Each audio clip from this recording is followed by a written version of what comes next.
With Brianne Depeche and Joni Grave the big idea Republicans face a lose-lose situation in the Alabama Senate race. If Roy Moore goes down next month, the GOP's working majority becomes much more fragile. If he wins, Republicans would struggle to get rid of him, and his presence would cause countless headaches in 2018. Trying to prod the Republican nominee to step aside, Senate Majority Leader Mitch McConnell said Monday, "I believe the women." Several prominent members joined him, and the chairman of the Senate GOP campaign arm, Cory Gardner, announced that Moore should be expelled if he wins the December 12 special election because he does not meet the ethical and moral requirements of the United States Senate. But Moore is not going away. He was defiant even after another woman came forward Monday to accuse him of sexual misconduct when she was a minor. The former Chief Justice of the Alabama Supreme Court, twice removed from office for refusing to comply with lawful judicial rulings, denies any wrongdoing, shows no contrition and is trying to turn the tables on McConnell. There continues to be much less appetite for a write-in campaign in Alabama than in Washington. Senator Luther Strange, Republican Alabama, who lost to Moore in the primary despite President Trump's endorsement, poured cold water last night on the idea that a write-in campaign could work. "Let the facts unfold," the appointed senator told the Associated Press. "I think, right now, a write-in candidacy is highly unlikely." Alabama Republican Party Chairwoman Terry Lathan also said that it is very unlikely anything would change Moore's status as the GOP nominee, noting that she has seen a surge of support for him since the Washington Post broke the story last week. Meanwhile, the state's Republican governor reiterated her support for Moore. "Based on what I know now, yes, I will vote for him," KIV told reporters. "But we don't have the facts. There may be some more facts to come out.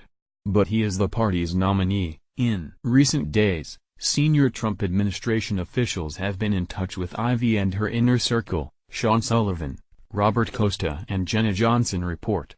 One person described those conversations as information gathering so the White House would know where Ivy stands and to keep the channels of communication open.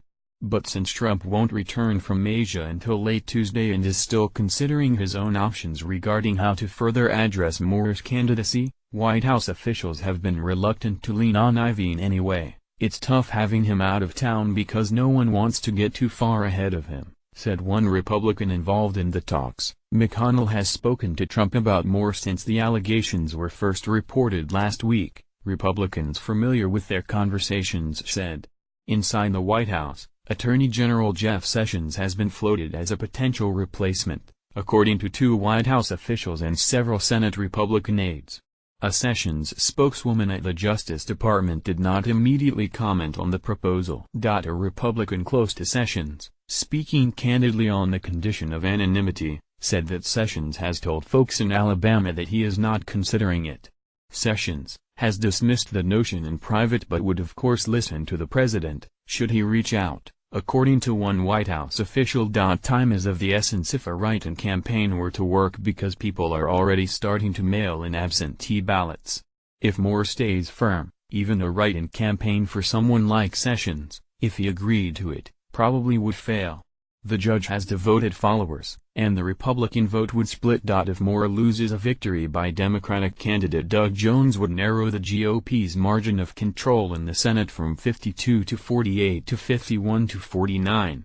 This would make every single Republican the deciding vote on every bill, which anyone who has ever had an attack ad run against them in a race for Congress will tell you is not a great spot to be in. Just ask the Democratic senators who voted for Obamacare. Mike Pence has already cast 5 tie-breaking votes in 2017. That's more than any other vice president during their first year of office in U.S. history.